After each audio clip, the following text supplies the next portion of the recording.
यद्यपि सर्वोच्च न्यायालय ने अपने फैसले में इस बात की स्पष्ट मंशा जाहिर की है, चुनाव में धर्म सांप्रदायिक विद्वेष की बातें नहीं आना चाहिए। कांग्रेस अध्यक्ष सीताराम केसरी ने आज यहां ऐलान किया है कि देश की जनता नेतृत्व के लिए कांग्रेस की तरफ देख रही है। देश एक बड़े संकट के दौर से गुजर रहा है। श्री केसरी ने यह बात आज संपन्न हुई 20 प्रदेशों के अध्यक्षों की एक बैठक में कही। उनके इस ऐलान और सम्मेलन में हुई चर्चा से आज यह साफ जाहिर हो गया है कि संयुक्त मोर्चे की वर्तमान स्थिति को देखते हुए पार्टी ने अपनी भावी राजनीतिक तैयारी शुरू कर दी है। फिलहाल कांग्रेस में इस मुद्दे पर तेजी से विचार विमर्श शुरू हो गया है कि केंद्र में कभी भी अस्थिरता की स्थिति पैदा हो सकती है। ऐसे में पार्टी को मध्यावधि चुनाव का लाभ उठाकर केंद्र में सरकार बनाने का दावा करने की अंदरूनी तैयारियां करनी चाहिए। मध्यावधि चुनावों के बारे में पूछे गए सवाल पर पार्टी प्रवक्ता ने भी स्पष्ट इनकार करते हुए कहा कि स्थिति बहुत नाजुक है, इसलिए वे फिलहाल कोई टिप्पणी इस बारे में नहीं करेंगे। कांग्रेस ने विभिन्न राज्यों में अभी से अपने पर्यवेक्षक नियुक्त करने का महत्वपूर्ण निर्णय भी लिया है। ये पर्यवेक्षक विभिन्न चुनाव क्षेत्रों का खाका तैयार करने में लग जाएंगे। बैठक में श्री केसरी ने यह भी कहा कि कांग्रेस आजादी के समय से ही एक पार्टी नहीं बल्कि आंदोलन है। कांग्रेस ही देश की विविधतापूर्ण संस्कृति का प्रतिनिधित्व कर सकती है। आज देश को सबसे बड़ा खतरा सांप्रदायिक जातिवादी ताकतों से है। इस स्थिति का मुकाबला सिर्फ मुख्य धारा की पार्टी ही कर सकती है। इस पार्टी की दूसरी सबसे बड़ी विशेषता यह है कि पार्टी पर जब भी कोई संकट रहा उस समय पार्टी की एकता और ज्यादा बढ़ जाती है। उन्होंने कहा कि कुछ समय पूर्व मोर्चा सरकार से समर्थन वापस लेने के बाद सब यही कह रहे थे कि कांग्रेस टूट सकती है, परंतु ऐसा नहीं हुआ। बैठक में सभी प्रदेश कांग्रेस अध्यक्षों तथा श्री केसरी ने पार्टी को मजबूत करने की भावी रणनीति के बारे में सुझाव दिए। प्रदेश कांग्रेस समिति के वित्तीय कार्य प्रणाली को सुधारने पर चर्चा हुई।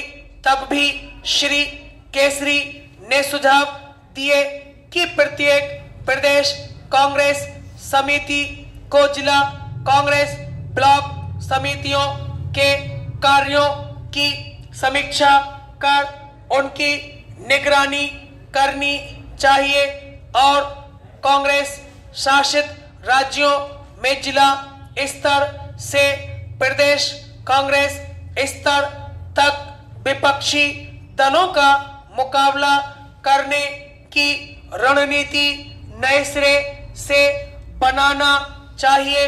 बैठक में यह भी तय किया गया कि प्रत्येक प्रदेश कांग्रेस समिति तथा अखिल भारतीय कांग्रेस समिति पार्टी के संबंध में एक पाक्षिक अखबार का प्रकाशन करने जा रही है।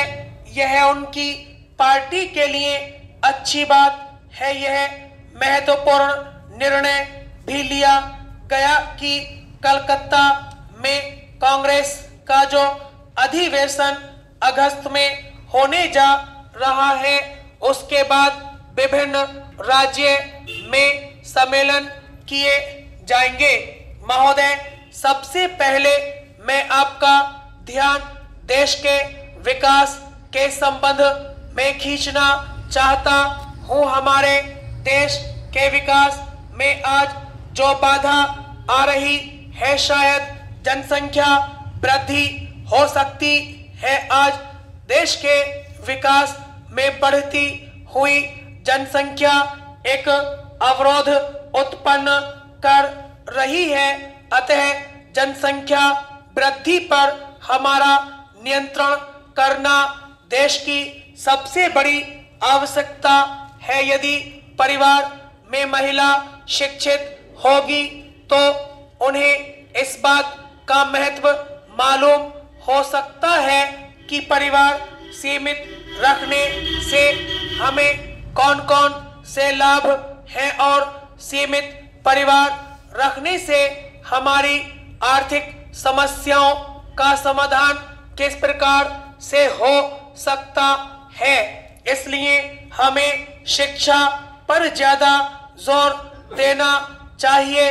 निरक्षरता के अनेक कारण हो सकते हैं, जिसमें से प्रथम तो यह है कि माँ बाप के पढ़े लिखे न होने पर बच्चे भी प्राय निरक्षर रह जाते हैं। यह बात हमें स्वीकार करना पड़ेगी कि इस तरह संपूर्ण देश में माता पिता की निरक्षरता लाखों बच्चों के निरक्षर होने का कारण हो सकता है। दूसरी बात यह है कि जनसंख्या की तीव्र वृद्धि और निर्धनता को भी उसके लिए जिम्मेदार ठहराया जा सकता है।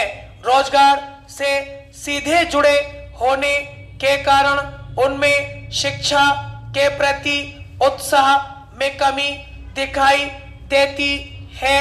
इस संबंध में एक बात तो यह भी है कि अंग्रेज भारत से जाने के पहले जिस शिक्षा पद्धति को यहाँ पर छोड़ गए थे, उस पद्धति ने जनसंख्या बढ़ने में कम योगदान नहीं दिया है। मुझे अफसोस के साथ कहना पड़ रहा है कि खेतिहर मजदूर, कारखाना मजदूर अपने बच्चों को इस भय की वजह से स्कूल नहीं भेजते कि घर में एक कमाने वाला कम हो जाएगा।